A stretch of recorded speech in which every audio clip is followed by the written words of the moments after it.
Welcome back to another episode of Ignite Her Fire podcast. This is Shauna. And I'm Sabrina. And today we are recording with Miss Holli Rae of the Goddess Project. Hello. And we are so excited. We're on the little video chat right now. And Holli's beautiful face is staring at us. And we're so excited to have you. And so thanks so much for being here.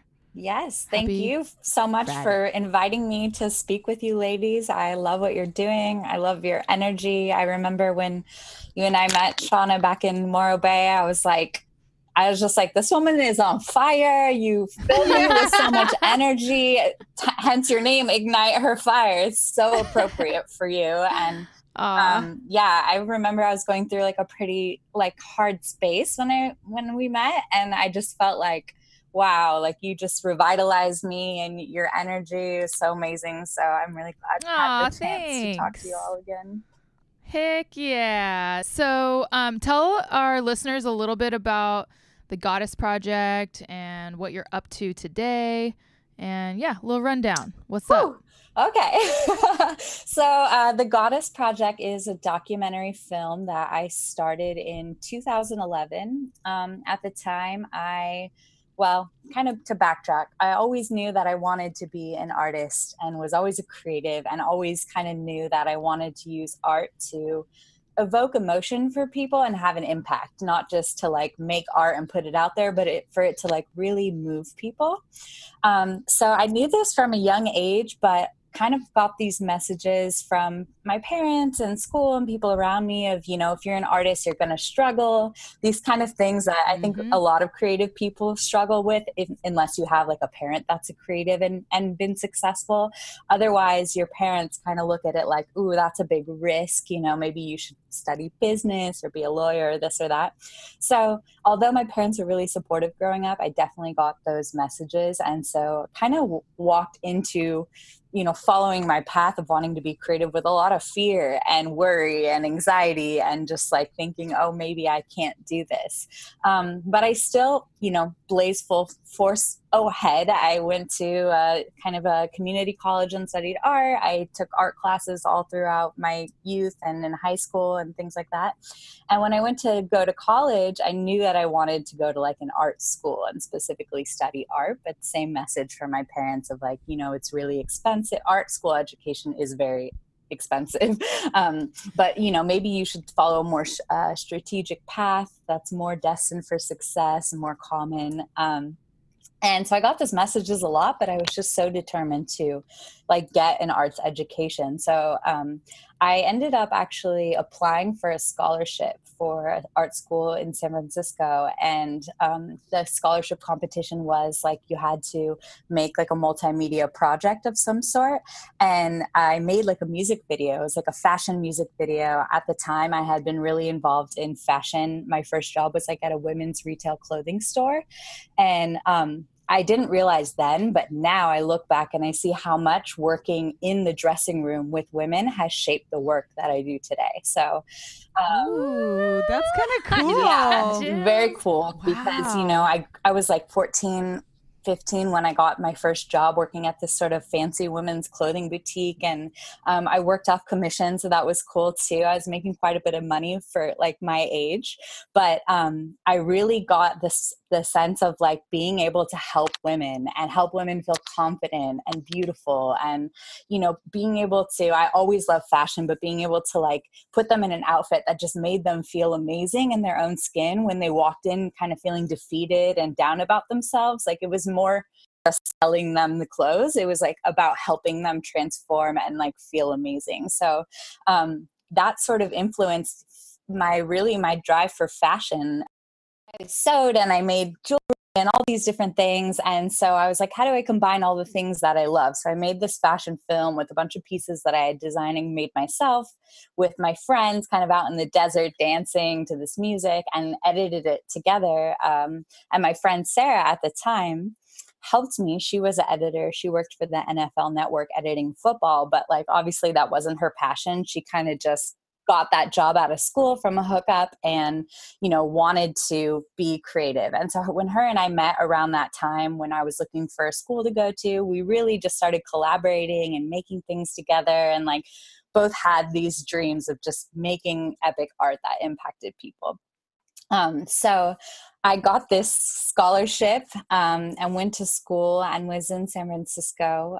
She decided to move to San Francisco with me and quit her job and start working freelance. And while I was in San Francisco, I really, was outside of my home space, outside of LA, in a new city, meeting all these amazing women that had different careers. And they were really multifaceted. They were lawyers and artists and mothers, or, they had their own businesses, or, San Francisco is such a melting pot of a city that you just meet all these incredible people that you're like, how is that your job? Like, how are you living like that? So it just really opened my mind to all these different possibilities. And then at that same time, I had been studying visual communications and marketing, and really kind of, at the same time also working as a fashion stylist on sets with a lot of different people and models and photographers, and started to get like a real good 360 perspective of what like the fashion industry and the beauty industry and the marketing advertising industry, how they all play together on shaping women's view of themselves, and like how it's kind of designed to make us feel insecure in order to buy the thing to make us feel secure. Mm-hmm. I was just having that conversation last night with one of my friends. We went for what we call a witch dip. Shauna went. Next time you're up in town, let's go witch dip. It's where you get a bunch of witches together, and then you go sit in the hot tub at Sycamore. Yep. Oh, I You love go sit Sycamore. in the hot springs. Yes. Yeah. So anyway, down. we had a little witch dip last night, and before we went, I was talking to one of my friends, and we were talking about, like, I said that I've really been in access of my anger over the lie that has been programmed into me, that I'm not good enough. Because I was like, who makes great consumers are people that feel like they need fixing. Yep. And I was like, I'm not even on this like corporate paranoia kick right now. I'm just saying that it's just become really evident to me that the people who think they're not good enough are going to buy things to make themselves feel better, to try to be good enough. And so like the lie that's kind of been programmed in. And I was like, who else are like make really great sheeple are people who feel bad about themselves. So I'm like, it's kind of like this horrible double-edged sword that's just cutting women off at the knees.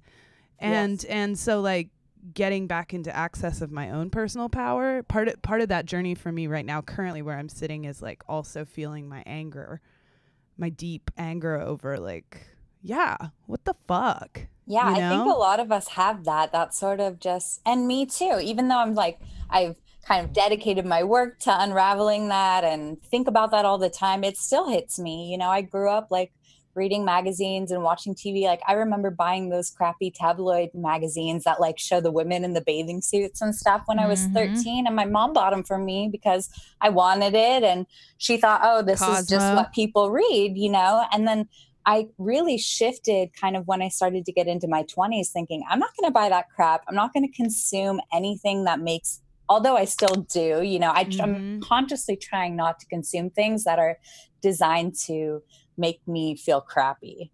And so when I had that realization, I was like in school, in the middle of trying to get this degree, like kind of working my way up the fashion and beauty industry. And I just had like one day where I was just like, okay, wait a minute. Like I want to shift my focus and like use art to do good. And that day I decided to drop out of school. And that day was the day I came up with the idea for the I got tingles. Hell yeah, Holly, good for you. Okay, so you come up with this idea. Will you tell us a little bit about that? Yeah, so the idea stemmed from growing up as a teen, as a young woman, and feeling like, where is the inspiration? The inspiration that I'm seeing around me is magazines telling me how to look good, please a man, lose your baby fat, this or that. Just all these kind of messages that aren't really telling women like how to be financially independent, how to go after your dreams and your jobs. And luckily nowadays, I think so much of media and magazines and TV is shifted, and like, you can really see it on the covers and everything of just the representation of the different types of bodies. Like, it's getting so much better now, but like this was 7-8 years ago. And it it's was less non-existent. whitewash now. Yes. Like, I think there's more attention on like racial, ethnic, cultural diversity. Thank God.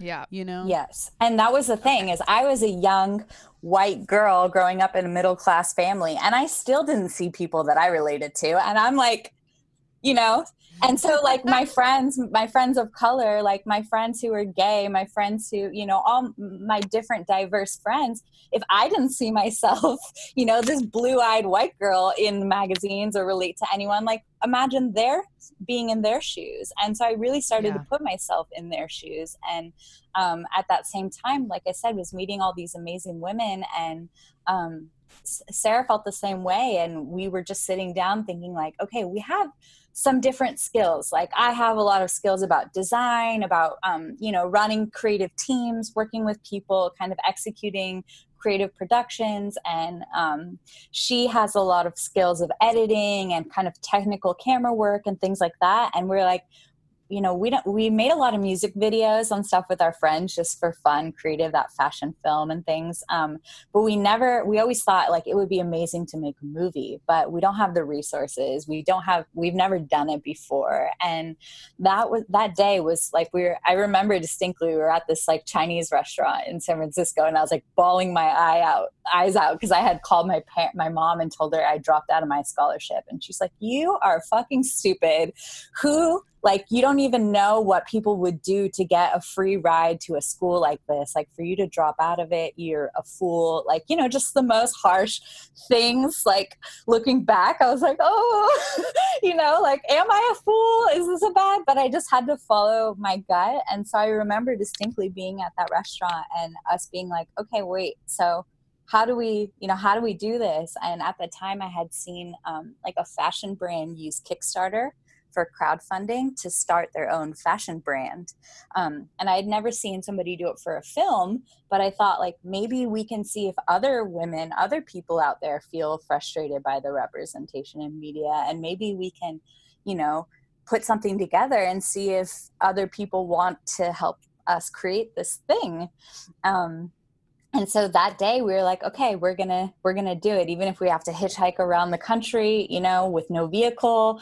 I'm dropping out of school. We're selling all of our stuff. We're moving out of San Francisco, and like we're hitting the road basically. And we didn't know how. We didn't know what. We didn't have a car at the time or money or anything, but we just had this like whatever drive. I don't know what else you call it. This sort of light that was ignited inside of us.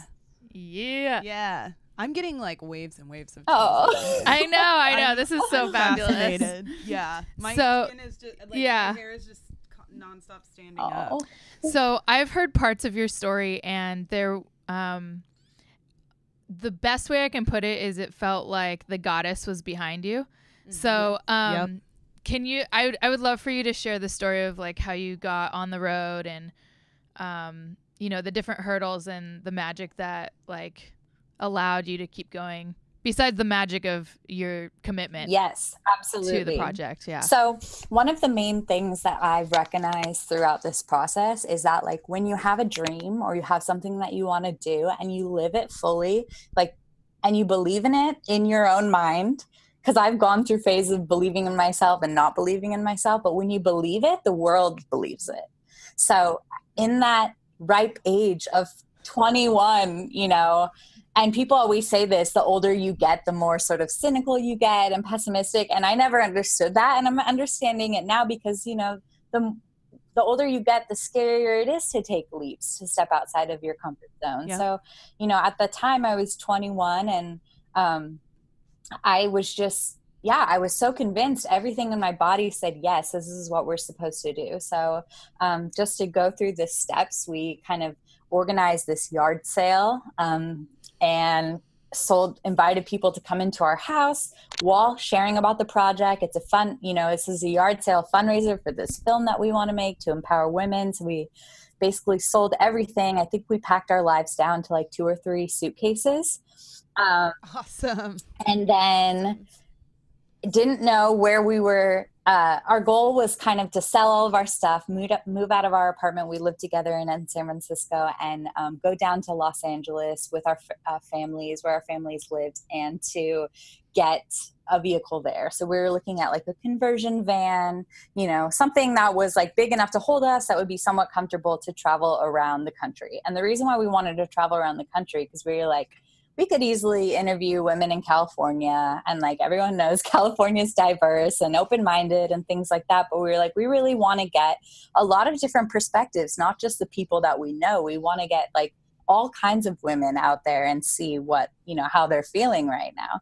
So that's why it was really important for us to like make this like a road trip type journey, and also a spontaneous one. So we knew that we weren't going to like plan who we were going to meet ahead of time. Like we wanted like sort of the serendipity of everything to guide us. So we were like, we're going to move down to LA, buy a vehicle down there. We're having this Kickstarter campaign. We were going to move down to LA right after we had the Kickstarter campaign.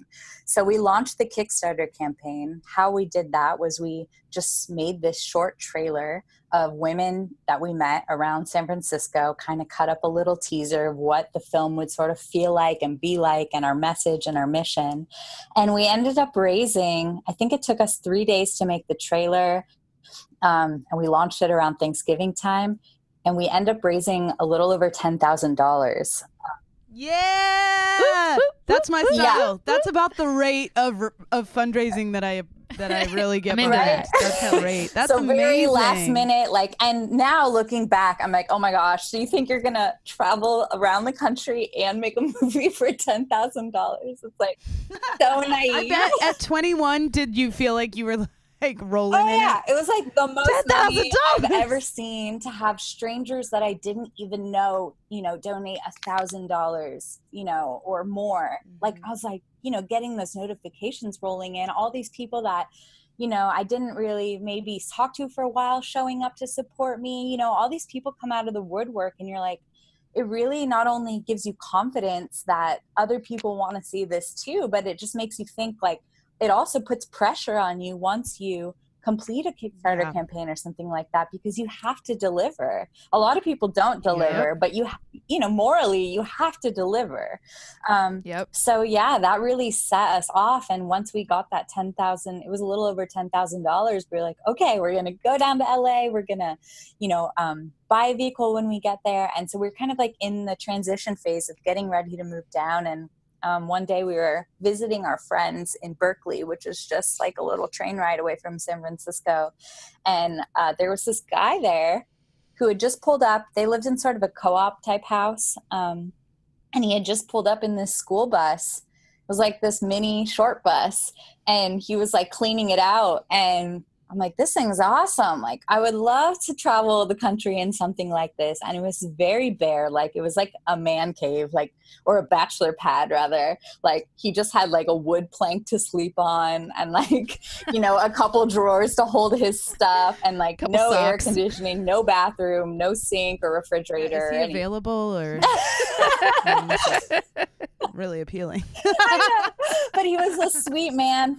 He had just driven the bus from Tennessee, and he was showing us around, and I was taking notes because he was like, this thing runs off of vegetable oil. I drive this bus for free.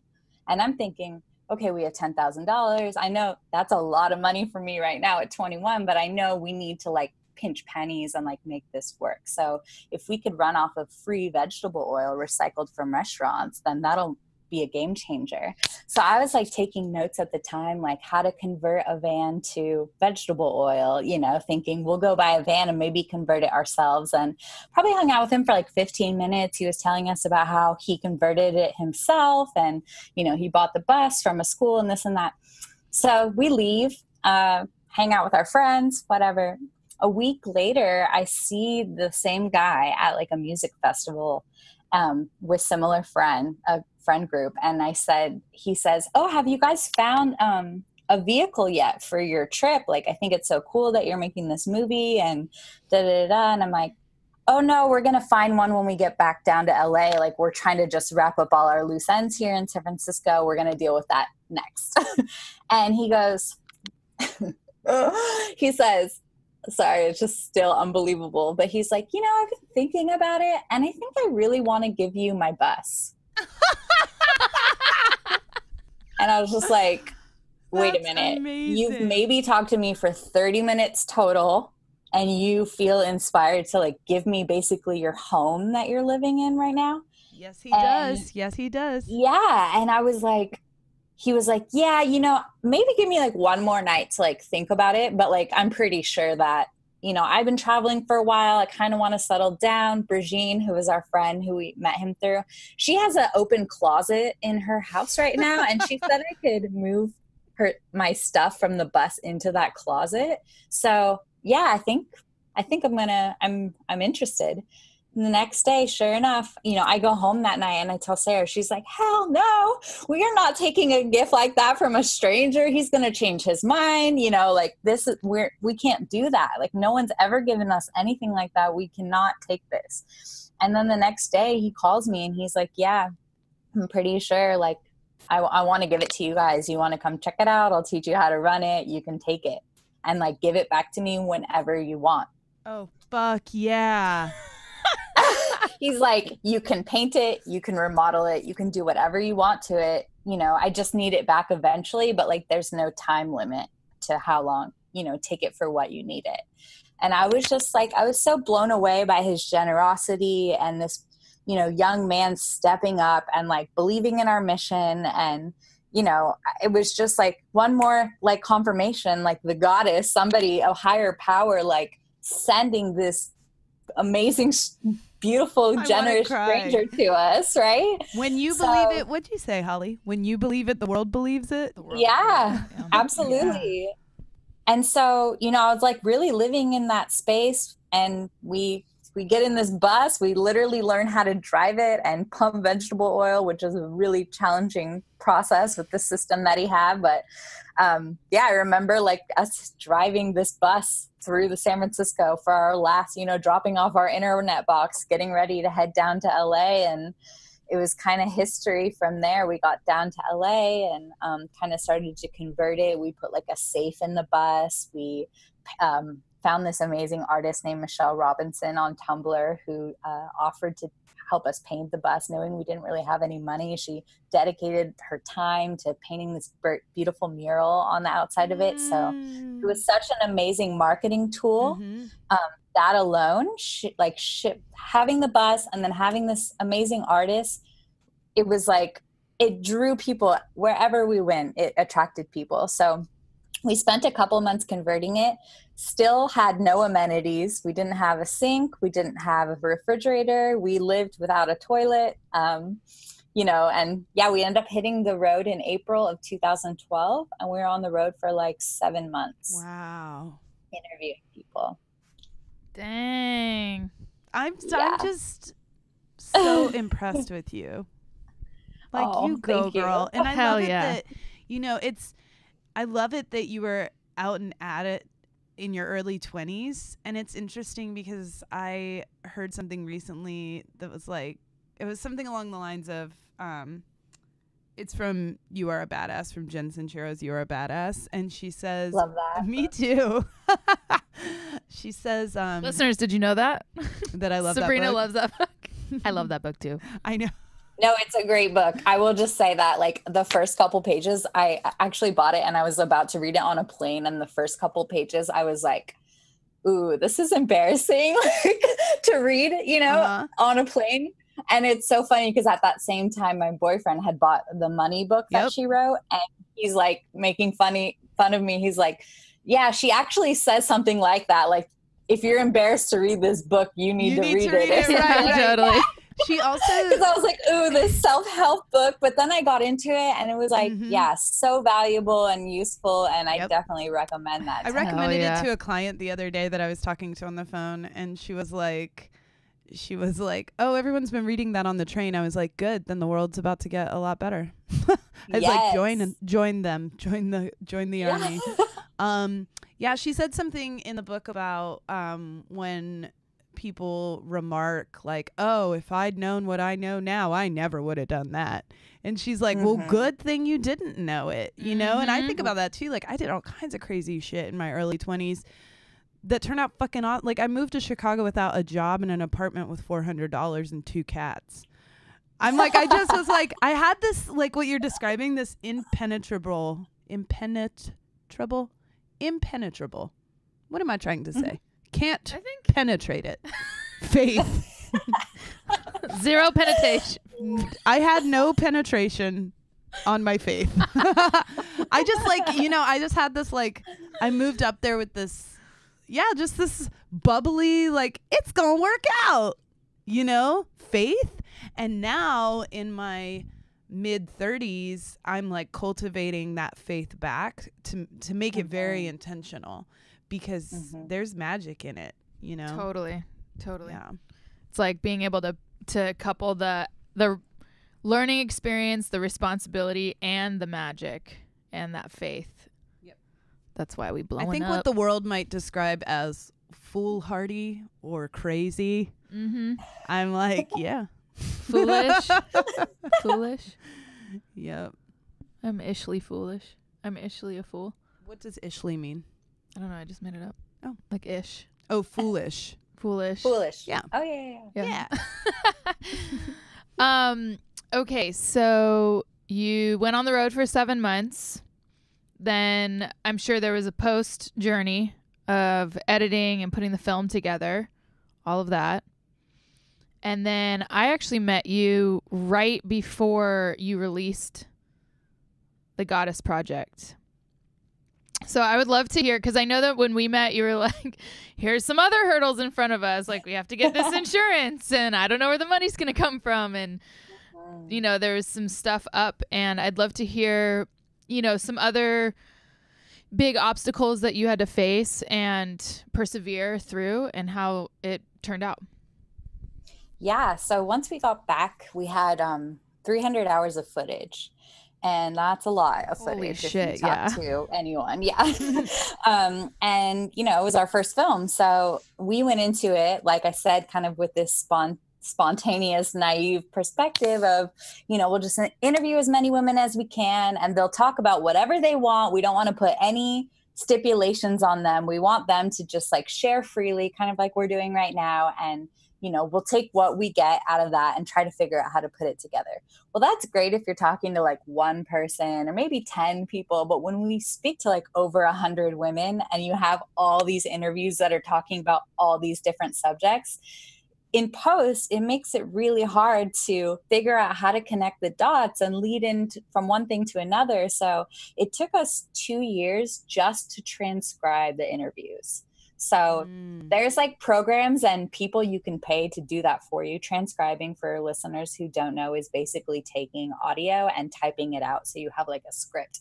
So people do that. It's a professional service, but it's really expensive and we couldn't afford that. So we did it ourselves. And I will say that when we got back, we actually ran out of money almost halfway through the country. So we were in New Orleans about to get to New York, and we still had to get all the way back. And we were pretty much like down to our last $1,000, because what happened was we had kind of banked on being able to run off this vegetable oil. But then when we actually tried to get it while trying to like schedule interviews and edit footage and be on the road, living out of this hot bus in the summer, we were like, it's way harder than we thought to like get and pump. It took about an hour and a half to pump every tank of veggie oil, as opposed to like maybe 5 minutes at a gas station filling up. So we could run the bus off of diesel and veggie oil. And because of luckily we had that option, we ended up spending a lot more money on diesel. So we depleted through our budget a lot faster than we thought.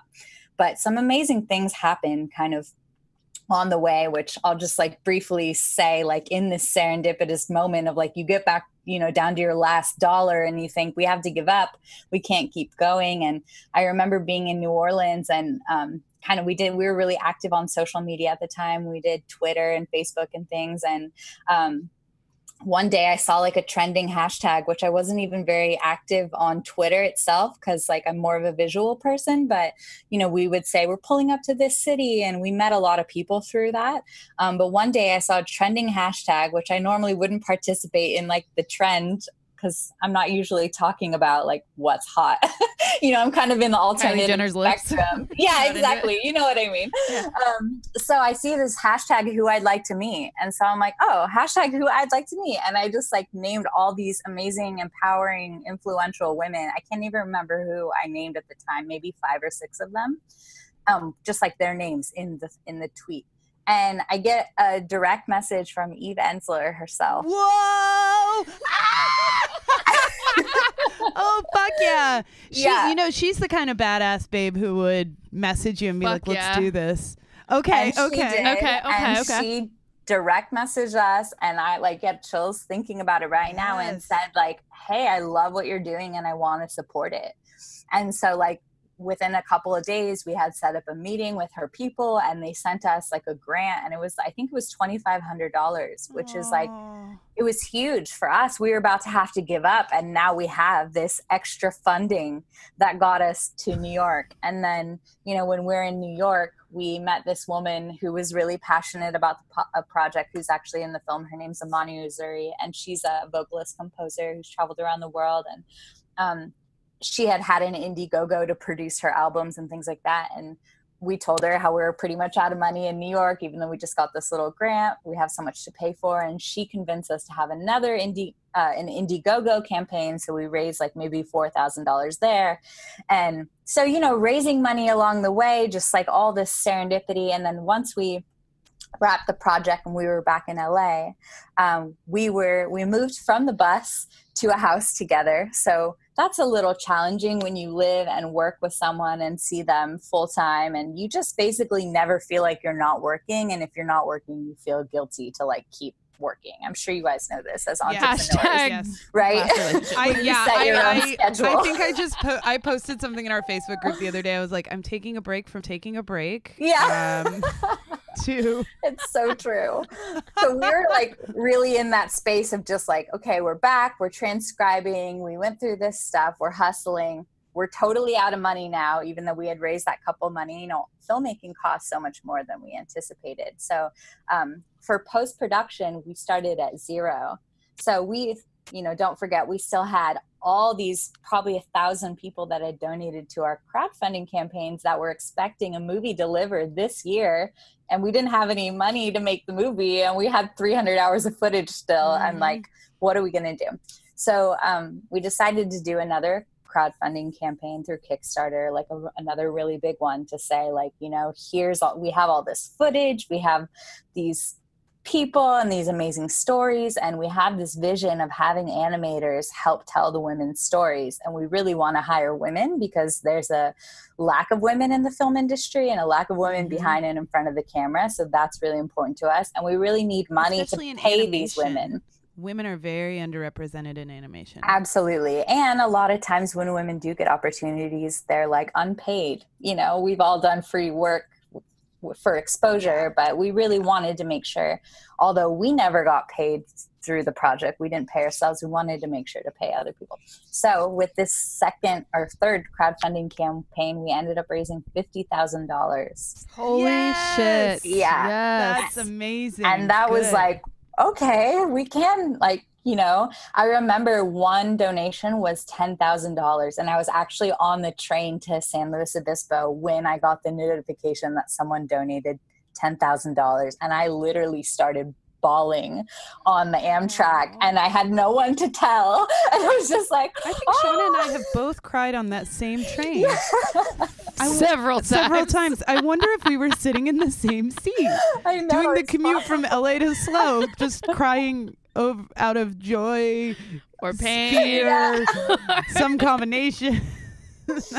Yeah. So you know, just like magic moments like that where you're almost at the end, like we were about to not reach our goal. And, you know, you just get so defeated feeling, thinking, especially with crowdfunding and like fundraising, it's so hard to ask people for money. That's been the hardest thing I've ever done. Because like as a creative, you're not a business person, or, you know, you don't set out to be a business person. Then you realize how much money you need to execute your vision, and you have to become a fundraiser. And like, it's not ever comfortable asking people for money, you know, but at the end of the day, there's a lot of people out there that have money that want to put it towards amazing projects that impact people. So they're looking for keep you. Remembering that. Yeah. Mm-hmm. Yes. Just as much as you're looking for them. That's exactly it. Like, and I think just kind of reflecting back, you really believed in your purpose and your mission and your project. So as uncomfortable as it maybe made you to ask people for money, I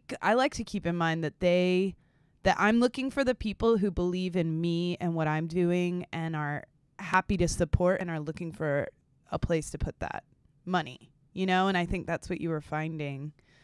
I love it that Eve Ensler popped right in like a little her savior right there. Just whoop. Exactly. Perfect. And then like, you know, this other woman, she was just a businesswoman who had an amazing business, but like not a business that was in the public eye, just like a successful interior design business. And she saw the project and her team, and they were so moved by what we were trying to do that they were like, we want to support this in a big way. And like, I was just shocked that like this person I never met or even knew, you know, was able to make such an amazing contribution that really changed the course of my life, you know? Yeah. That's good. So yeah, we got to, sorry, this is a little all over the place, but we were in that stage of, you know, editing and transcribing and also living and working together. And I think it was about three years that we were in post, and we finally finished our, you know, we got through our Kickstarter campaign, which was really difficult. That really took a lot out of both me and Sarah, like living together, working together, and then trying to raise this money together.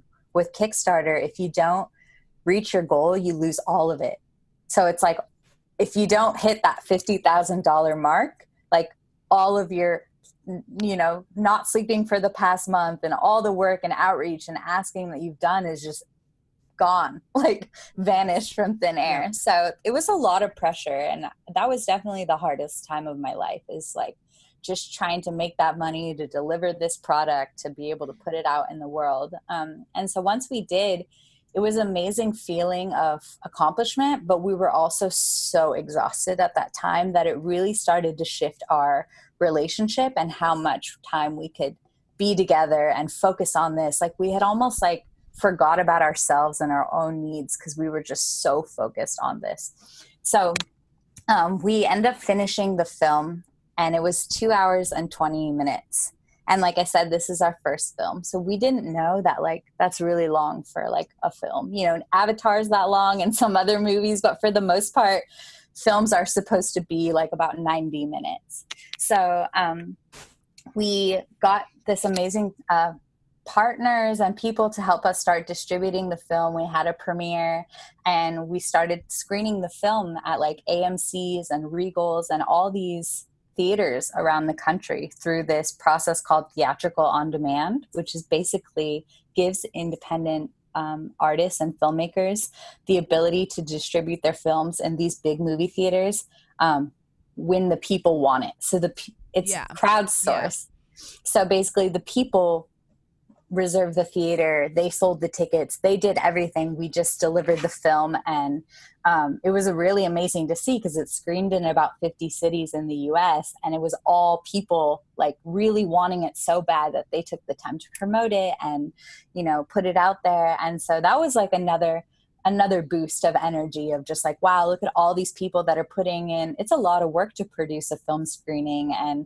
they weren't getting paid. And you know, it was just really eye-opening to see like people want this so much that they're willing to work to like see it in a theater.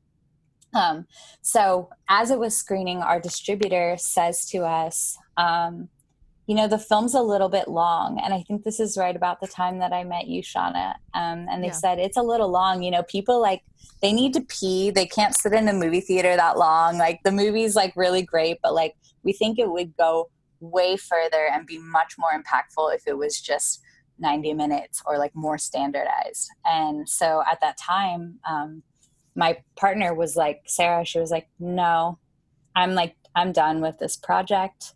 I actually decided that I want to be a nurse.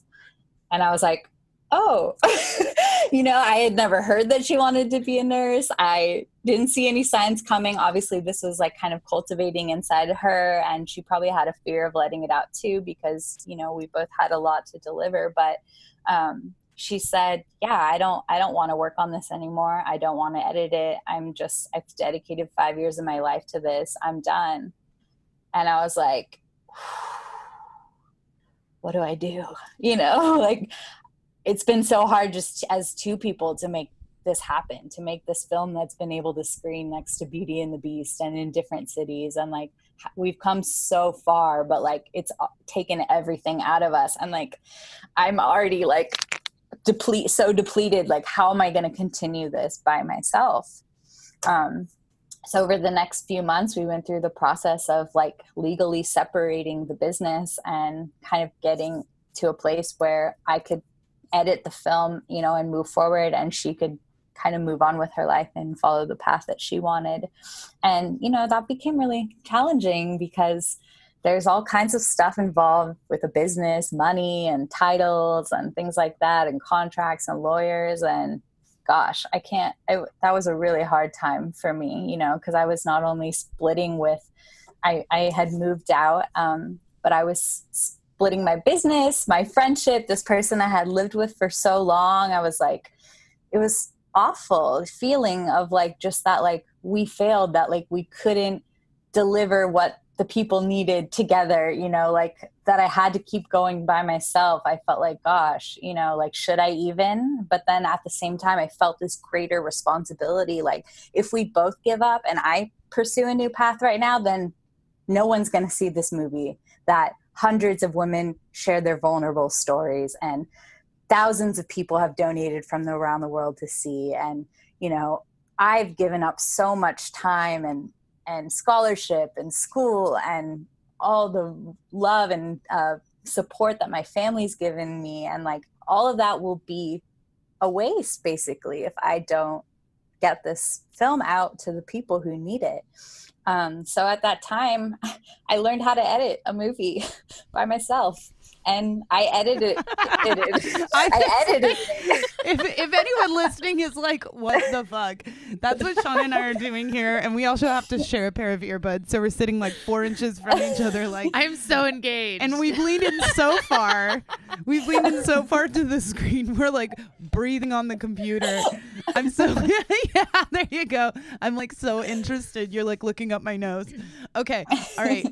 Well, you're a total badass. And earlier in this recording, we're going to have to get back to what you were saying because we're on the edge of our seats right now. But Shauna made the mention that it felt like the goddess was behind this film the entire time. So, like, the goddess's name is Holli Rae. Yep. Right? She's pushing the film along. Yep. Okay. All right, Holli, let's keep going. Oh, gosh. So from there, yeah, it was, I had, luckily, my mom's childhood best friend was an editor. And she, I had spent hours and hours and hours editing, like in an edit bay with Sarah and, throughout projects. But because I had a certain role and she had a certain role, I never actually learned like the physical process of how to edit. So yeah, that was like a huge learning curve. And I had to learn in like less than a week. And so I did. And then, yeah, I ended up cutting the film down, cutting about 45 minutes of just like the most solid, powerful parts. And like, I faced a lot of backlash from my partner and from some people who worked on the film who were upset that their work was cut out, and, some angry messages and hurtful things were exchanged. And, I just had to work through that thinking like, okay, like there's so much hours of stuff that I've worked on that has been trashed, throughout the process of making this film, you can't hold on to it. You have to look at the bigger vision of like reaching people in schools and being able to play in a university classroom. And if it's over 2 hours, like forget it. They have a certain amount of time they can use for education and stuff. So I was just weighing all these things and weighing people's feelings getting hurt and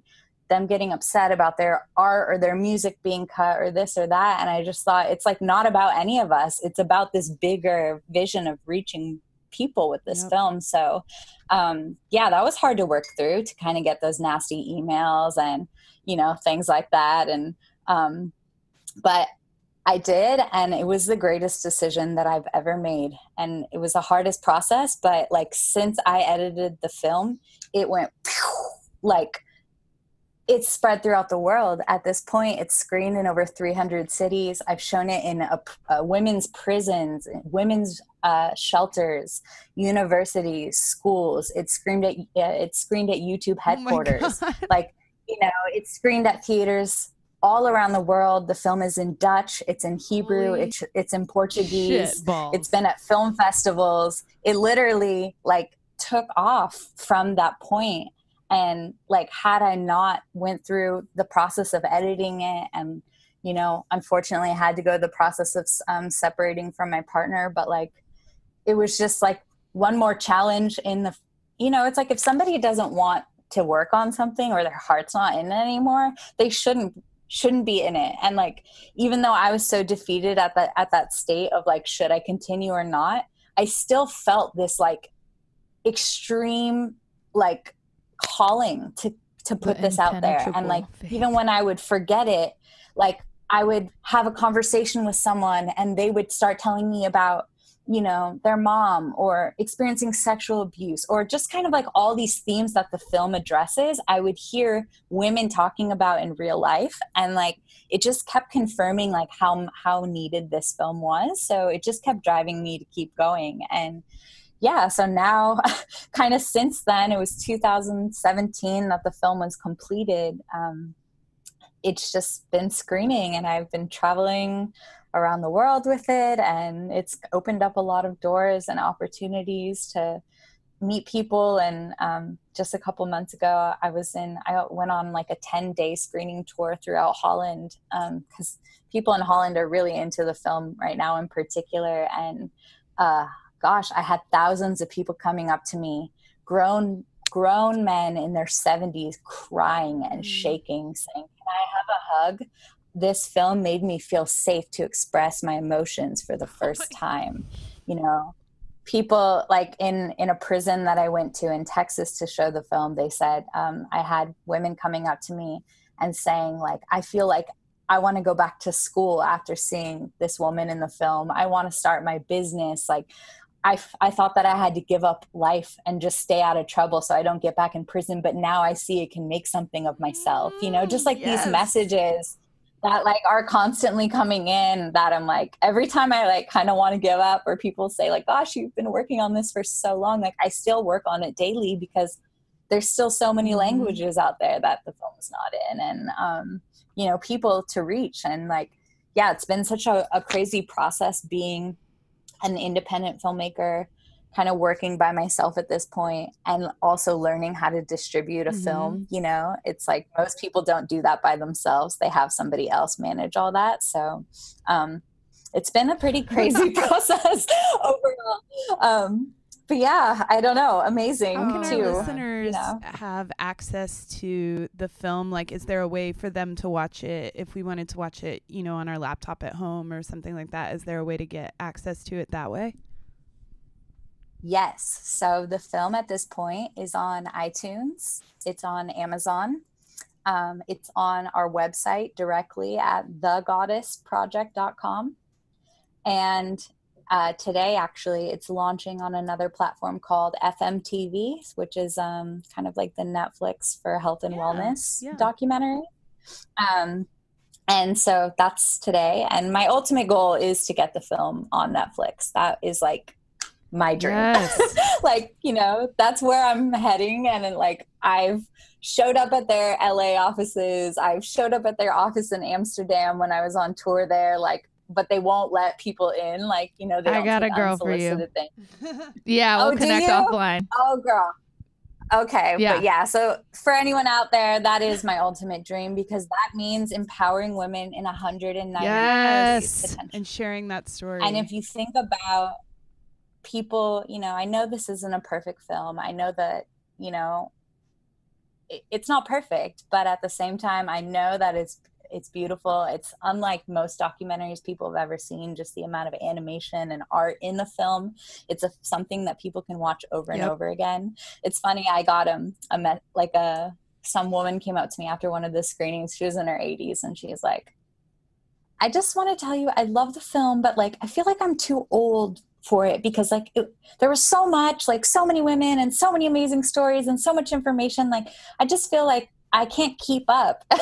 And I was like, you're not the only one. Like, it's not your age. Like, we specifically made it so inclusive of art and women and stories and voices, because we want it to be something people can watch over and over again, something that they can turn on when they're feeling bad. You know, I still watch it when I'm like forgetting my path or my goal or my mission, and I need just like a refresher. I'll turn on the film, and I'm like, oh yeah, you know, this is why. And going back to sort of like living in that magic moment of like believing in yourself and everything, I have definitely not been in that state for, you know, it's been really, really, really hard. Like, I cry multiple times a week. I face so much rejection every day. I send probably about 100 emails a day, just outreach, trying to get the film out there. And, you know, it's like you barely ever hear back from people. But when you do, or when you get the feedback or the reviews, or you hear, you know, I'm now want to start my own business, or I'm ready to leave an abusive relationship, or I'm ready to give up an addiction after seeing this film, you're like, whew, like I have to, you know, you have to keep going. And but yeah, I just want to speak to like that belief in yourself, because like, for instance, this week, like I've been getting up and going on hikes every morning, and just like really taking time for that self-care. It's such a buzzword right now, but like, and really just living in that space of like possibility and like belief that it's going to be okay and it's going to work out. And like, I totally recognize the opportunities and things that come to me when I'm in that space, because I've definitely been working on this project while not in that space, and like struggled for like weeks and months at a time, you know? So, okay, yeah. I have, so besides the ultimate goal of getting on Netflix, yes. I have two questions. One, is the film making you any money right now? Okay. No, not me personally. I want to talk to you offline about that. Yes. I do too. It's time. I do too. The second question is, you know, if somebody's listening and totally inspired, like what can they do to really help you? Is it like a share on Facebook? Where can they leave a review, or, you know, what? Hosting a screening, like how can they get involved? Yeah. Yes, all of the above. And, you know, I will say it's funny because especially traveling to different countries with the film now, and people see like all the different places it's screened, and what's actually kind of hurt me in a lot of the sense is people see the website and they see it's on iTunes and they see all the places the film has gone. So they think, oh, this is like a Hollywood movie. You know, it's playing next to these Hollywood movies with 20, $100 million budgets. So like they probably have a budget like that too. So it's like, I always say to people, to my brother, to other creatives I know, or anyone really, entrepreneurs, that you have to kind of fake it till you make it.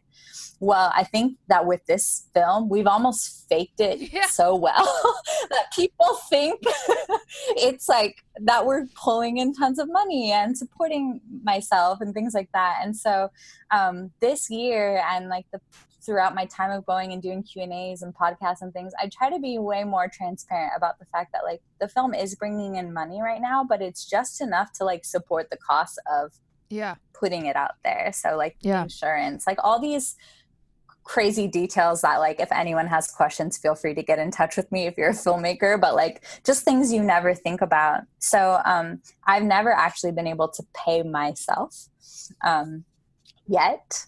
And I'm kind of getting to a place now where I'm getting invited to do a lot of speaking things, and engagements where I'm actually able to kind of draw in some income, but it's never been the goal per se. But now I realize, and I think Shauna, you and I maybe talked about this before, just like how important it is, especially as a creative or an entrepreneur, to be able to support yourself so you can give more to other people and like not deplete. Because I've definitely like just given so much, you know, like to the point where my family and boyfriend and everyone is like, what are you going to just like die for this film? You know, like you have to eat, you have to have fun, you have to be with your family, you have to balance all these things. Otherwise, like you don't have the energy to give to something. We're going to get you paid. We're going to get you paid. I know. I noticed that you all have been doing some amazing work surrounding that. I have a lot of time, feelings about getting paid to do the thing that you love to do, and about how much stronger and more refreshed and more beautiful and not burn out, like how much more fully you show up for your art when you're like receiving the exchange and acknowledgement of worth from the universe that it is. I mean, I don't know, like I've been posting all over our Facebook group right now because we're in the middle of this challenge, and I'm like, almost every time we make a post, I'm like, money equals power. Just a gentle reminder, you know, and like what you're speaking to also, because I can't imagine doing everything that you're describing and like waiting tables or hustling around doing a side job or whatever you're doing to accumulate income so that you can continue doing the thing. I'm like, if the thing could just also be a source of income for you, then you could do more of the thing. And if really what we're talking about is sharing the story in greater volume with more people, then it's like, well, yeah, of course. Like, let me just not be spreading my precious goddess energy over here when this is where it's intended to go. Word. Absolutely. Well, I'm excited for our post conversation we're about to have. Yes, and we need to wrap this up. Oh, yeah. You're amazing. That I feel You're a goddamn inspired. badass. I have to go outside and lift a bus above my head and see where you put the see where you put the veggie oil in. I'm like pumped full of adrenaline. Thank you so much for your generosity in spending your morning with us and with our listeners. Yes. And we might have to bring you back on to see the next phase and see where you go in a few months. Thank you, Holly. Yeah. I would love that. Thank you. And yeah, I just want to say too, you know, people can watch the film on, you know, iTunes and Amazon and on our website, like I mentioned, but overall, like the most powerful part of this whole process for me 100% has been seeing big groups of people. Well, not even big, 5, because I've done this, you know, with intimate women's circles watching the film, or, you know, I've been in theaters with 1,000 people. But like seeing a group of people and that collective energy experience the feminine on screen in a way that they never have before is so powerful. Like I mentioned, the grown man coming up to me, like crying and saying he felt safe to express his emotions. Like these kinds of experiences are something that like really only happens with this group collective energy. So if you feel like you need something like that, or your community does, or, you know, a church or a school or any sort of kind of like community leader that might want to take the initiative to host a screening or a space, like I highly encourage that. And you can learn how to do that on our website. But I think also too about that, it's like, it's brought in so many people together, like just powerful women and amazing women that are ready for change into the same space. So they've started businesses meeting at screenings. They've started friendships, you know, like it's kind of been the catalyst for all these other people to start their projects. Because the message of the film really is like, follow your heart and share your story, because other people see their possibilities in your reality. So like, hopefully by me sharing my story, people hear this. And I think by you ladies being so amazing and vulnerable about your process and what you're working towards right now, you know, like we're all learning from each other. So one last thing I will say is the line in the movie where I'm not going to get it right, but maybe you can help me. Like it's so important to be examples for each other. And, you know, it's the same thing that you just said of being possibility for each other, but it's so powerful. And that's a very, you know, that's like why we're doing what we're doing as well. And you know what? I think so many people, you guys probably get this a lot too. And I think especially Shauna, because you're like a performer too, I know people have said to you, like, you're so brave. Like you get up there with all this energy and like, you know, people say you're so brave to get in front of people or to make this movie or to do this. And like, even women we went to go try to interview for the film, or women who watch the film, they'll say like, oh, well, I'm not a goddess, you know, like Beyonce is a goddess, but I'm not a goddess. But the truth is whether you're a man or woman, whatever your gender is, we all have valuable stories to share. And it's not just the special, like elite celebrities or somebody who's accomplished something big or, you know, had something that's played around the world. It's not about that. It's about like every single person has the ability to make an impact on somebody by just like sharing your own process. And it doesn't mean you have to be like, you could just be a mom. You could just be, you know, you could work at a fast food restaurant. It doesn't matter what you do. It's about like who the person you are and like what you're willing to share and contribute to the world. So Thank you, Holli. Thank you so much. Thank you for having me.